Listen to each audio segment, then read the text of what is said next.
Old model ആർസിയുടെ work തുടങ്ങാൻ വേണ്ടി പോകണുണ്ട്. അപ്പോൾ കസ്റ്റമർ കൊണ്ടുവന്നിട്ട് കുറച്ച് നാളായി. കസ്റ്റമർ ഈ വണ്ടിയും ഈ ഒരു ബാറ്ററി വേണ്ടാണ് നമ്മുടെ കൊണ്ടുവന്നത്. ഇതിൻ്റെ റിമോട്ട് മിസ്സായി പോയതാണ്. കസ്റ്റമർ എൻ്റെ അടുക്ക് ഈ റിമോട്ടിൻ്റെ ഫ്രീക്വൻസി ചോദിച്ചായിരുന്നു. അപ്പോൾ ഞാൻ 27 അതിൻ്റെ ഫ്രീക്വൻസി വരുന്നതെന്ന് പറഞ്ഞപ്പോൾ കസ്റ്റമർ ഓൺലൈനിൽ നിന്നൊരു വണ്ടി എടുത്ത് 27 ഫ്രീക്വൻസിയുള്ള അതിൻ്റെ റിമോട്ടാണ് നമുക്ക് കൊണ്ടുവന്ന് തന്നിരിക്കുന്നത്. അപ്പോൾ നമുക്ക് ഇതിന് ആദ്യം ഒരു ബാറ്ററി സെറ്റ് ആക്കണം. ബാറ്ററി സെറ്റ് ചെയ്തിട്ട് വണ്ടി അഴിച്ചിട്ട് വേണം ഇതിന് പവർ കൊടുത്ത് ചെക്ക് ചെയ്ത് നോക്കാനായിട്ട്. കുറേ നാളായി ഇങ്ങനെ വെറുതെ ഇരിക്കണ ആർസിയത് കാരണം ഇതിൻ്റെ ഉള്ളിലെ ബോർഡിൻ്റെ അവസ്ഥയൊന്നും നമുക്ക് കറക്റ്റായിട്ട് അറിയില്ല. അപ്പോൾ നമുക്ക് ആദ്യം ഈ വണ്ടി ഒന്ന് അഴിച്ചെടുക്കാം.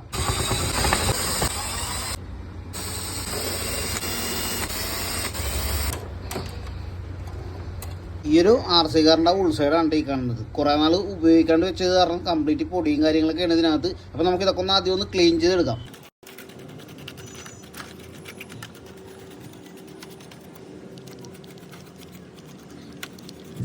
ഈ ഒരു RC കാറിൻ്റെ ബാറ്ററി വോൾട്ടേജ് വരുന്നത് 10 വോൾട്ട് 1100 mAh ആണ്. ഇപ്പോൾ നമ്മുടേക്ക് 10 വോൾട്ടിൻ്റെ ബാറ്ററി ഇല്ല. അത് കാരണം നമ്മളൊരു 7.4 വോൾട്ട് ബാറ്ററി ഇട്ടാണ് ഈ ഒരു RC ഒന്ന് ചെക്ക് ചെയ്യാൻ വേണ്ടി പോകുന്നത്. പഴയ മോഡൽ RC കാറുകളിൽ വരുന്ന FM റിമോട്ട് വർക്ക് ചെയ്യുന്ന മദർ ബോർഡാണ് ഈ കാണുന്നത്. നമ്മൾ മാക്സിമം ഈ ഒരു RC കാർ ജീവൻ വെപ്പിച്ചെടുക്കാൻ വേണ്ടി നോക്കിയിട്ടാണ്. പക്ഷെ ഇത്രയും പഴക്കമുള്ളത് കാരണം സംഭവം ഇത്തിരി സീനാണ്.